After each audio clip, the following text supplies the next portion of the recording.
Welcome to the Upshift podcast, where changemakers meet and commune and find out how each other is doing their part in changing the world.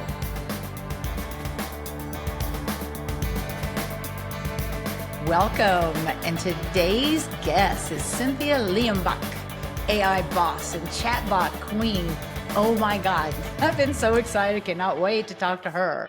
Cynthia defines brands with chatbots using Gen AI and LLMs, as if I know what that means. Anyway, we'll hopefully learn more from her, leveraging some of the finest female talent available.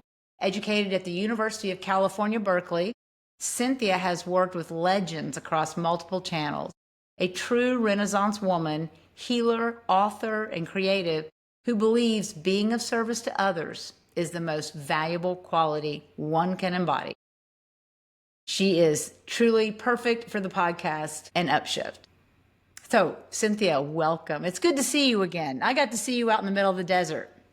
Thank you, Angel. Thank you, my friend. Yes, I am Cynthia Leimbach, and I would change. It's funny how fast we're all evolving, right? In the face of AI in the world. Yeah, oh, well, you would know. When I wrote that, like if you asked me what I did yesterday, I created good chatbots. And today I am co-creating incredible, trusted digital agents. See, with the entrance of AI, they're no longer chatbots. We're now in the world of digital agents.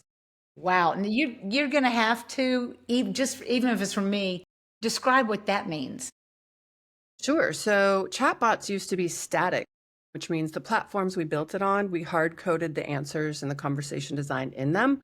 So some people might feel that old bots were a bit robotic when you talk to them. They were a little frustrating, maybe repetitive, but you get that robust, good technology in some of those old bots, and you had warmer, better bot experiences.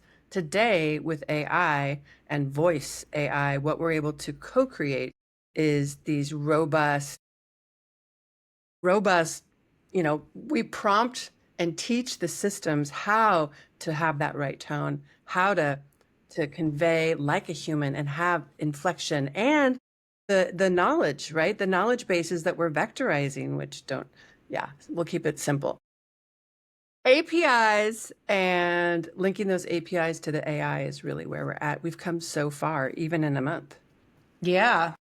Like I was mentioning to you earlier, this whole DeepSeek that is on the news big time.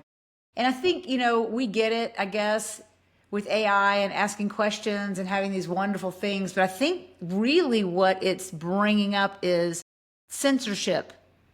Who's censoring this stuff? Because I know you're actively helping AI learn a language.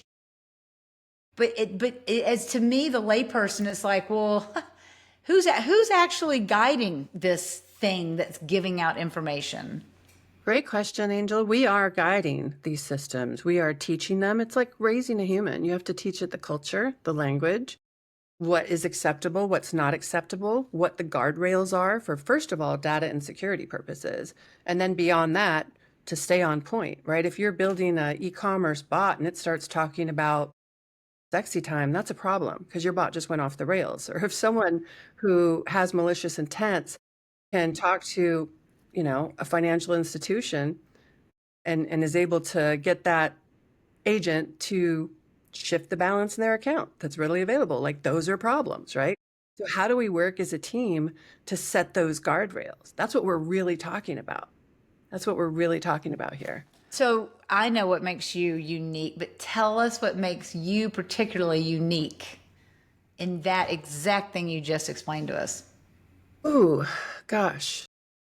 What makes me unique in the way, well, I love to help people, right? Which is why I chose to work with chatbots or digital agents. I could reach the widest audience and do the most good, right? That holds true today in more ways than I ever imagined. So ask me what I did in the last 19 days. Do you want me to ask you what you did in the last 19 days? Because I do notice, as a girl, your hair changed. Thank you. Would you like to tell us about that? Well, that technically happened in the last 19 days. I don't take my hair or the current administration seriously. So I know it'll grow back and be better than ever before. I'm not nervous. But yeah, I needed to get light. I needed to shed and shift. And also, AI can't even keep up with my hair, girl. I am always changing my hair. So that's just what it is. But 19 days ago, I was day 3 waking up here as a Los Angeles native to the great wildfires that we were having. Ollie, yes. Oh, girl. Like so many in times of natural disaster, we want to reach out in our communities and help. And so, what do I do professionally? I help people, I help my end users. What did I want to do for all Los Angeles suffering and their families and their friends and surrounding communities? I wanted to help. But how would a digital assistant help in these times? And so I had an idea. I decided to hack. It's what we do when we kind of do a calling all cars together, put out to our community via LinkedIn or whatever channels we're on, Discord, and say, hey, I have this idea. If you want to volunteer with me this weekend and come together, I'd really love the help. And I ended up with over 34 volunteers. We formed lahelpnow.org, which is a global vision. So our experience is collecting local data that can help people who in a crisis can say, I need help now, or I want to help now. Very low latency. It's not going to suck all the battery juice from your phone when you're panicking and you need help. You go to these incredible resources like the Red Cross and FEMA, and those are phenomenal resources. But may not be, you don't have time to scroll and read. You don't have 30 minutes to find out what you need to know. You need to know it now, right? Right. With our MVP, we will share the product with the world soon when we launch on February 10th, I believe.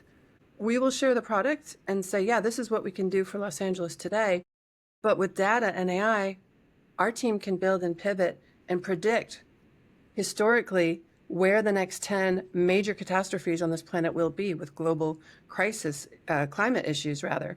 So what does that look like if I've got a powerful tool now that can be in the next great wildfire in Australia, God forbid, or, Mount Vesuvius blows in Italy or wherever we need to be. So It's almost like you've created a disaster supercomputer. yes, and it's Help Now. So today it's LA Help Now. Tomorrow it could be New York Help Now. It can pivot and be wherever in the world. It could be the Netherlands Help Now, France Help Now, Australia, anywhere. So We started something like that in Tennessee, in Knoxville. We had horrible floods, and so many people, kind of like what happened in North Carolina. But it started this organization called Knoxville Volunteers.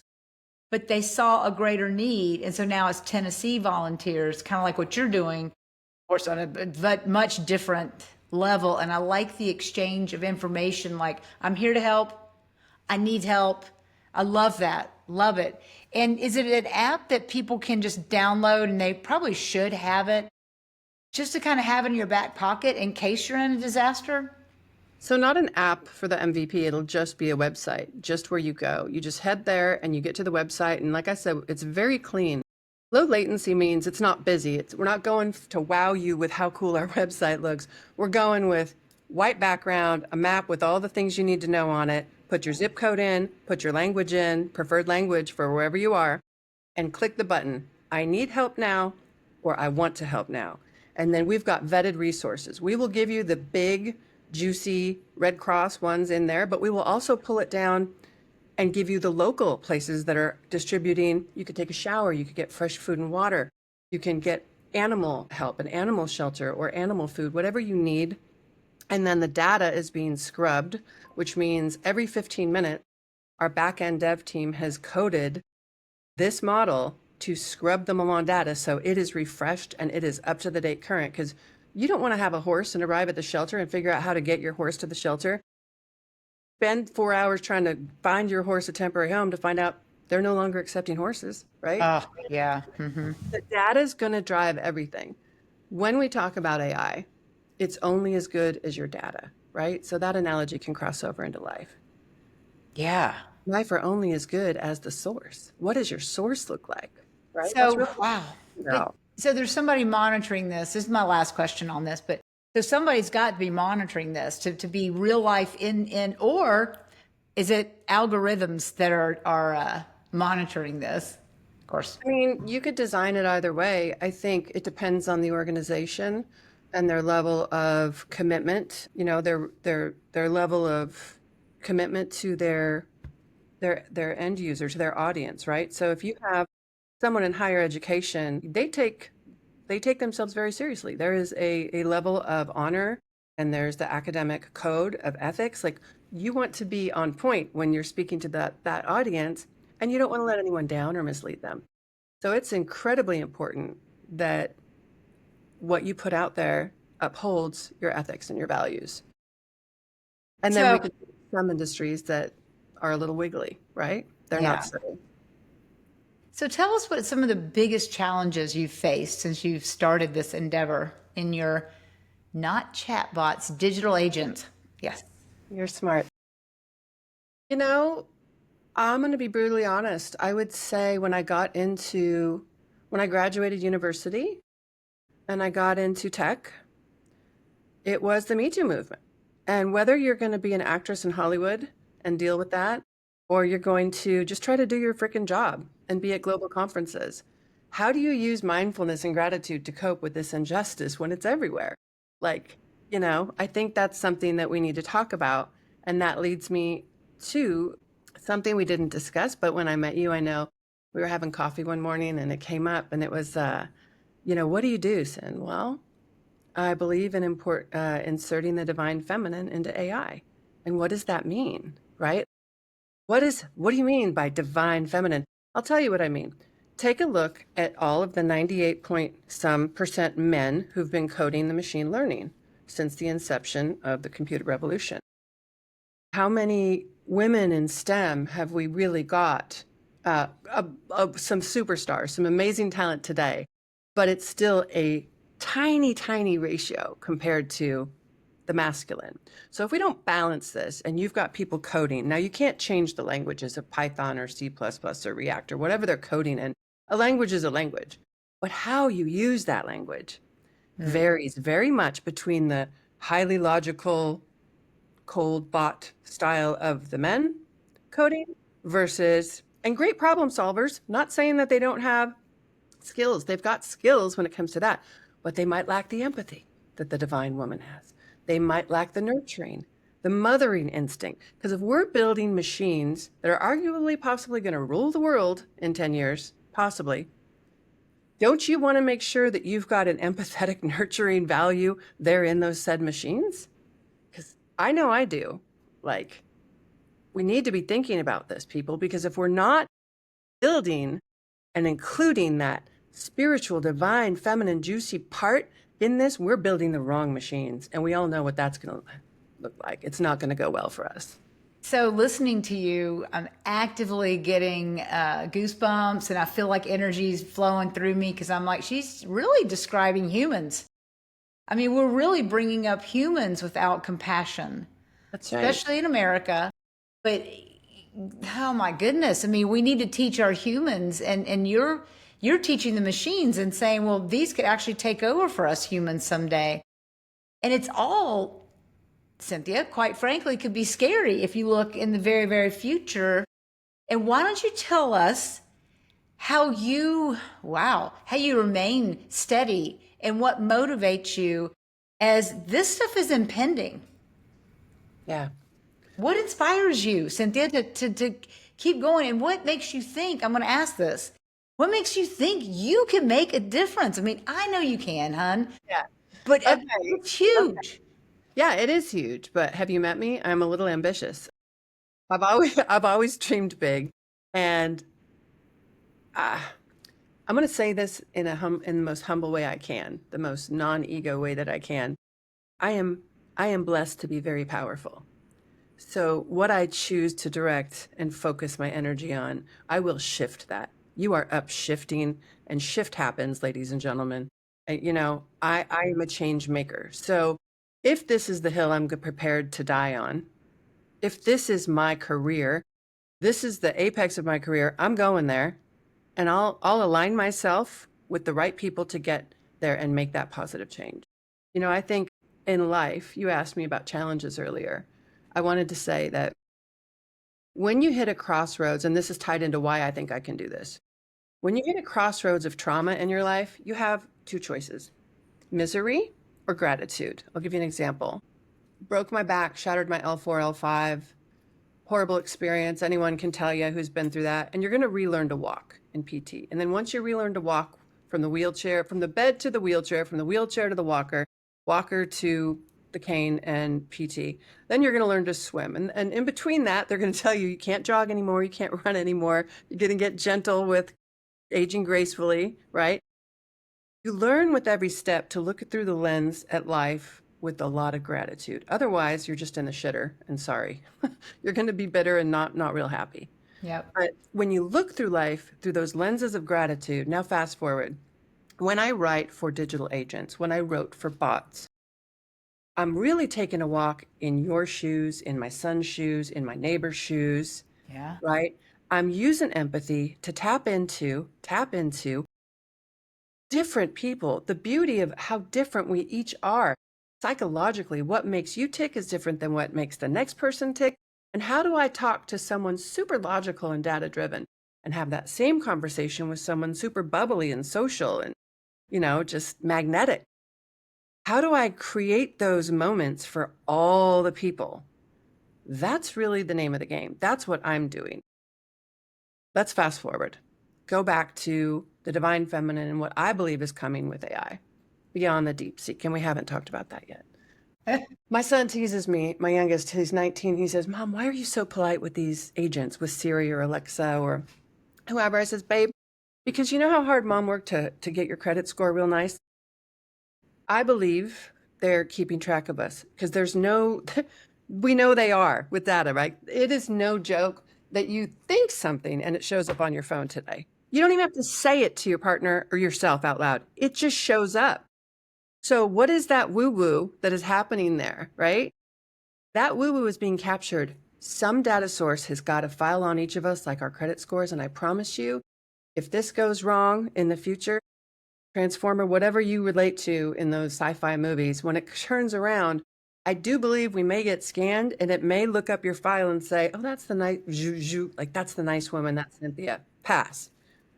Scan the next guy. Representative, you asshole, just a total nightmare. And adios. So, is it so difficult to be nice, to do the right thing? Is it so difficult to be our best versions of ourselves and help humanity and our fellow man and woman? Is that so difficult? And if it really truly is, then that says more about where we are. And no technology and no spirituality can fix that. Maybe we just need to wipe the whole thing. Wipe the motherboard. We'll get to that. And there's two things I heard in that, and that is, if you're going to be nice to everybody, including your electronic friends. That's right. Just to treat everybody. No, and in fact, it's like to have no bias or prejudice over anybody because of their religion, skin, or even at the fact they're mechanical. 100%. So we in UX UI, what we do is, it's called, the Americans with Disabilities Act, the ADA Act. When we create websites or apps for mobile and desktop, when we're coding, when we're creating these together, the designers, we work together and we imagine, I love my friend's word, she says imaginate. We imaginate that you are able-bodied. Now, if you take off your glasses, can you see the screens as well without your glasses? If my friend Autumn is legally blind, how does she deal with my new app? Does that work for her? It better. If my friend Larry is a quadriplegic and he has to use a mouthpiece to painstakingly type every email that takes him 7 hours, what takes me 3 minutes or less now with AI, right? Are we co-creating experiences that are inclusive to all beings? It's just basic. Okay. It's accessibility basics, and it needs to bleed and trickle out into all of what we're building, right? So I have a question that was burning before. Now it makes even more sense. To know your audience, to know who you're speaking to. I've started my second book, and it's really about what our body is saying all the time to other people. Might as well get on the same page. And one of the questions they asked for me to talk about in speakers is like, where do you start? And I'm like, the first place you start is to know your audience. You have to know your audience. So, Cynthia, how does AI, or how does this mechanical person, when you ask it questions, how does it know if you're the logical guy or woman or the bubbly girl or man, whatever? Yeah. How does it know? Because that's the tough part. How does the AI know? Let's give it a personality.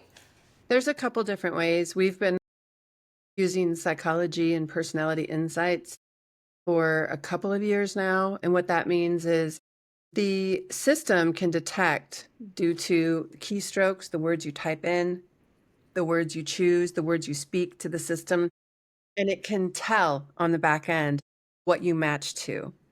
And it'll say, or it'll ask some questions. It'll fact find and say, tell me about your interests, your hobbies, anything that makes you happy. What are you into? And you type a couple of sentences and it says, great, tell me about your goals, what you'd like to see more of in your life.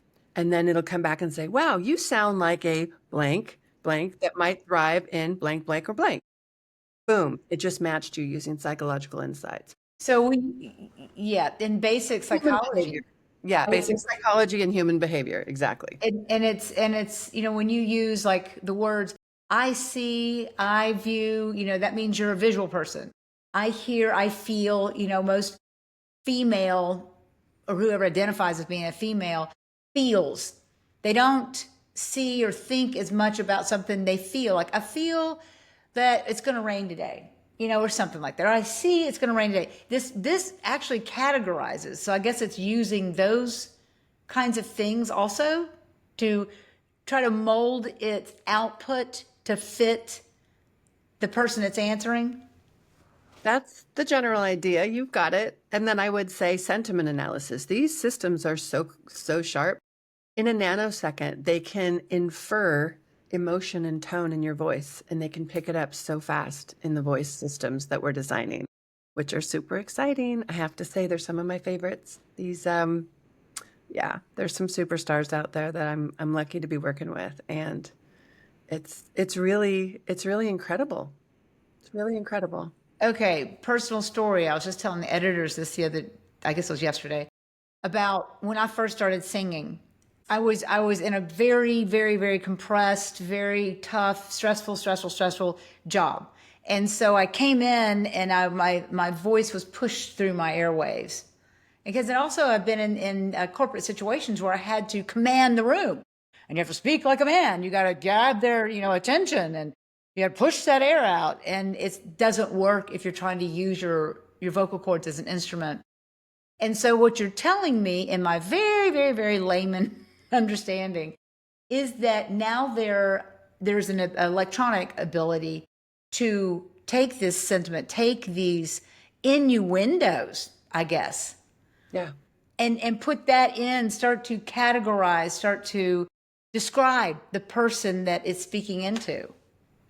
that's right. It's here. But it's like profiling. I mean, is that scary? Profiling's a scary word. It's a strong word, but I mean, we do it all the time. We don't want to talk about it, but we profile all the time. We make judgments that save our lives on the daily. We, Okay. Okay. so it's like, So, are the machines, are we, if we're really being honest, it's not PC to say we profile. I get that, right? But people do it all the time. I am not going to lie. I'm going to own who I am and what I am and how I am, just call it call it how I see it, right? It's the truth. so And we have another time. thing we were talking about yesterday are hidden biases and how they come out in your body and facial expressions. You cannot even hide, right? So now you're telling me possibly that AI could have biases? Is it possible? I believe so. Wow. I So believe they're so. becoming more and more human in a lot of ways. And is They that are. is that scary? I mean, I think that was the whole point. And I don't know what you mean by scary. It depends on, I think we all should be upskilling, really. Everyone needs to learn more about AI because it's here to stay. That much is true. You fear what you don't understand. We fear what we don't. Knowledge can be helpful to the process of understanding AI, right? And having that relationship. And I'm not expecting my parents' generation to quickly grasp and scale, but a little bit of knowledge goes a long way. Yeah. Well, okay. So my knowledge has come from Hollywood and all the robots that take over and all those AI, she was a maid when she started out. Now she wants to kill me, you know? So I'm very skewed. I'm sorry, but I have a feeling that a lot of people who watch movies are probably pretty AI skewed themselves, right? I mean, I'm the wrong person to talk to on that because, in my opinion, Hollywood hasn't put out a decent movie in quite some time. I prefer foreign films. There's so many countries and nations that are creating exceptional cinema, in my opinion. And I think I have really good taste. So, that's a bias, right? I know what you're talking about. I have a friend who worked, shocking, in the Silicon Valley recently and was with a agricultural farm company, we'll call it. And I says, well, what the hell are you using AI for in that environment? You're telling me you want to automate and take away the job of our Central California agricultural workers who are out there working really hard labor jobs that you don't want. You want to take their job by automating the machine that's plowing the fields. And what happens if that goes wrong? And now I'm thinking like you, Angel, you've got the transformer with the big blades coming at you. Like, I don't want that. We don't need that in AI, I'm pretty sure. Show me something where it can gather the data and predict and act as a predictive analyzer to help physicians heal. Show me the use cases where it can use the data, grab that data, learn, fail fast, which is what it does really good, fail faster, innovate, and let's create those nanotechnologies that are blasting just the bad cancer cells. Because we've all lost someone we love to that disease, right? Yeah. So, how can we leverage it to be solving those big solutions? People ask me all the time, like, do I think AI is coming for your job? Depends on your job. Sure as hell isn't going to replace my hairdresser. I can tell you that much. Like, what do you Edward job? Scissorhands. And what are you happy doing? Like, what makes you like? I also mentor a lot. I love mentoring. I love volunteering. I volunteer with AI for All. I've got this new baby, incubation NGO help now. Like, I love mentoring. I have friends, children, I help, edit their essays for college and whatnot. And I think, do what you love. Like, Cynthia, should I go into computer science or the humanities or English? Do what you love because you're going to be doing it a long time. You have to find that zing, find what you know. If you've been playing with dolls your whole life, go be a doll maker. Don't try to stuff yourself. Life is short, life is precious, and we know this. So, what are we co creating together? And don't freak out that it's coming for your job. And if you think it is, and it is, go upskill. Maybe it's time to lean into something that you wish you'd done your whole life anyway. Were you really that happy in HR for 42 years? Or was Larry kind of a jerk? You gotta So let that go and do what makes you happy. And you follow that, and it sounds so simple and altruistic, but man, is it true, you know? you actually have answered one of the questions I was going to ask you is leave us with kind of an overall nugget of wisdom. And it sounds like do what you love, but I got to go back to something you said about co-creating. What are we co-creating here? But at the end of the day, when we talk about AI and all that, and I'm not that scared of it, I was being provocative. At the end of the day, I don't want to say the shinola rolls upstream up to the human that is actually creating this information going in. Aren't I right? Because then when you talk about why aren't we all that brain power, all that supercomputer power, we should have had cancer completely wiped out by now. So so then you've got humans that are guiding this thing. And if you got somebody greedy or somebody who's self-serving, who's steering this thing, Cynthia?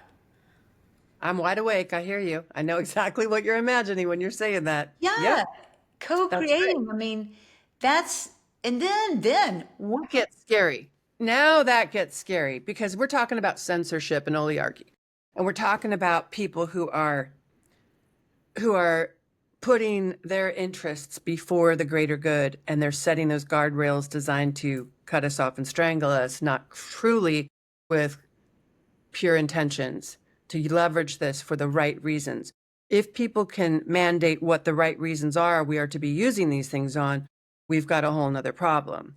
We haven't talked about DeepSeek, and that's very relevant and new today. It's kind of like my opinion, and I'll go because I want to touch on this. You said it was important to you, so it's important to me. Remember Sputnik? Yeah. This Yes. is the Sputnik moment for AI, right?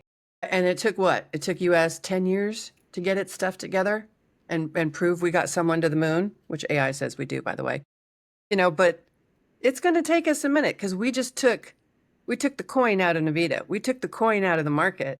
And they said, you know what? DeepSeek was actually rooted as a social experiment. Social experiment. Look what happened. So all the normies are freaking. I think it's great. It doesn't mean it's safe. It doesn't mean it's been as trained as well. It probably doesn't have as much data as the GPTs, which, fun fact, because I speak French, do you know what chat GPT sounds like, what it means in French if you say it out loud? No. Chat GPT? It means cat fart. I just want to throw that in there. Chat means cat. Chat is un chat. And GPT is GPT. GPT. Well, I So never knew the word fart in French. I have to admit that, even though I thought I spoke decent French. I just think the French are going to be happier here in DeepSeek than than cat fart. But It did teach us that, I think boy, I'm really speaking out of my realm here, but that they took something that Americans thought was super complicated, needed a whole lot of everything, and brought it into a simple room, I believe, and accomplished something great. But they did. did it kind of like punch the myth in the mouth a little bit? I think so, and I think that's the shock. One of the great things about this wild, wild west we call AI today is the speed at which we're innovating and scaling with, and how fast it's all coming. I don't know what books you've read, and I know healer to healer that we agree on so many alt practices and different things in our lives. You work with the body, and but what power do we really hold in our bodies and our minds that we haven't tapped into? How are the Egyptians able to do things that we can't explain? Have we forgotten? Have we gone backwards? Where we are now, should we really not be in disbelief that AI and machine learning is where it's at today? I think if we as a culture and a society had made very different choices over the last 200 years, the potential of what we can do with our minds and our energy and our focus is quantum, but we're just holding ourselves back. We're not there yet. So we talk about quantum computing and where we're heading with that, but there's a whole nother realm, baby, that we are just, I said, baby, we're immature in that, right? Mm-hmm. There is a evolution, and we talk about that in so many different ways. And I just feel like we're putting so much focus right now and investing all of it into the AI and really not investing that much into other possibilities. Does that make sense? Absolutely. I mean, you're talking to me quantum physics, which is one of my loves, quarks and such, and how we actually, as humans, can Timeline. move That's matter. right. That's right. Yeah. Yeah. That's right. So it's got to be part of this conversation because we'd be foolish not to include it, I feel. Okay, so I know that we can be alchemists. I know that I've been an alchemist in my own life. Alchemy meaning changing a whole energetic anger into passion. I mean, literally using my body to do that. And it's kind of fun. It's fun to change things like sheer fear into like fun and absolute hysterics. You know? I mean, I really. do know because I'm recently learning. Like, we often say this is a lesson that just showed up for me in my life with a mutual friend of ours in Sedona, and I learned, like, people will tell you, "Well, just send them love." Do they ever teach you how to send them love? And can that have a little bit of anger in that? Like, you get in there, like you get in those emotions, and you use that alchemy. Yeah, it's something we should be talking about, and I do know it's possible because we can shift with that, 100%. Okay. So, of all the things you do so much, how do you measure your impact of your work? What does success look like to you? Gosh, Great question. I know and I can feel that I'm helping lots of people with the NGO project rather. I've got 34 global volunteers. When the guy in South Africa finishes, the girl in the Netherlands picks up, and when she's ready to go to bed, the team in the US is running. And I mean, it's just nonstop. And bringing people together and having their reflections say, Cynthia, like, I've never felt this kind of energy before around a project. That to me says, I'm doing something right, right? I'm using my leadership skills. I'm using my heart. I'm using my pure intentions to co-create something to help people. It's a legit, all good effort, and they can feel that. And we are all working full-time roles. This is volunteer time, aside from our self-care time, on top of our family time, carving out niches and basically working around the clocks to bring a vision to life. That is a tap to me that says I am doing something right, right? Mm-hmm. Or in work when we test our products and we get feedback from user groups, user studies, or people who take their precious time to play with my widget and tell me what they think. That helps me grow, and I either get it right or I get it very wrong. But even if I get it very wrong, their candor allows me to pivot and make sure I get it right. Does that make sense? Yes, and I'm sorry that my mind went a little left on that playing with your widget. That's okay. That's okay. Call it what you want, girl. It's healthy to, yeah, anyway, not going to go there. But it sounds very much like the real success you feel is in your heart. You can see it, and you can see it because the people coming online and take it off, and then you hear it because people tell you. But I hear from you that the real box gets checked when your heart gets full, and you're like, yeah, and you're fulfilling something. It is. And even if I'm using tools to review product analytics, if I'm watching, you know, experiences and I can see the transcripts maybe of what a user has interacted with my system, what that looks like in black and white, those metrics in front of my face, I can see the numbers and they guide me and they say, 68% of users in this area had a positive interaction with the system, or this is a user that really needed some help and it wasn't so great in this area. That's an opportunity to improve it, right? Mm-hmm. So Being that, coachable, yeah, that shows your confidence, you know? exactly. So being coachable, I like that. I would like to scratch the beginning if we could go back, and I know your producers have now gone all the way to the end to get back to the beginning, but it feels full circle to me. So if that's okay, and you could go back and ask the very first question, that would be amazing. Okay, so do you want to scratch the entire thing up until now? No, gosh, no. Oh, No, we're okay. good. We're good up until now. Everything's been great. I think just in the very beginning, after you introduced me, what was the first question you asked? Do I you remember? can't remember, to be quite honest. Okay, that's all right. We can roll with it then. Yeah. Yeah, because it's good. It's good when it's off the cuff because I got a question for you that'll get you going. Okay. Tell us something about yourself that people don't know. Oof. Hmm. Wow. Well, I don't think many people know that I was a professional vocalist for many, many years. So I included on my resume as a fun fact. So I guess some people know it, but I don't think they pay attention. I started singing jazz in the kitchen with my grandmother and learned the standards at the hem of her housecoat in Compton and Inglewood. And, those soulful ballads paid some of my rent in my early 20s, singing in, cafes and Italian restaurants. And I worked with Prince Rogers Nelson Nice. for 3 years. Wow. I studied Buddhism so that I could jam with Herbie Hancock and Tina Turner at the Circus. Oh, now you're talking. Like, yeah, I performed for, well, who was that? What was his name? Jerry Vale and Frank Sinatra for a few months. Girl. My back, and then that was all just like scrappy little LA stuff back in that timeline. But what was really great was when I was like in studios in Paris and at festivals in Belgium or, like France.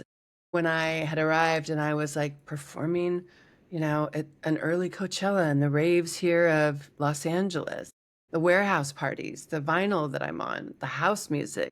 having labels in the UK and San Francisco, and still making music today with my film partner, and still cranking out the hits and signing contracts.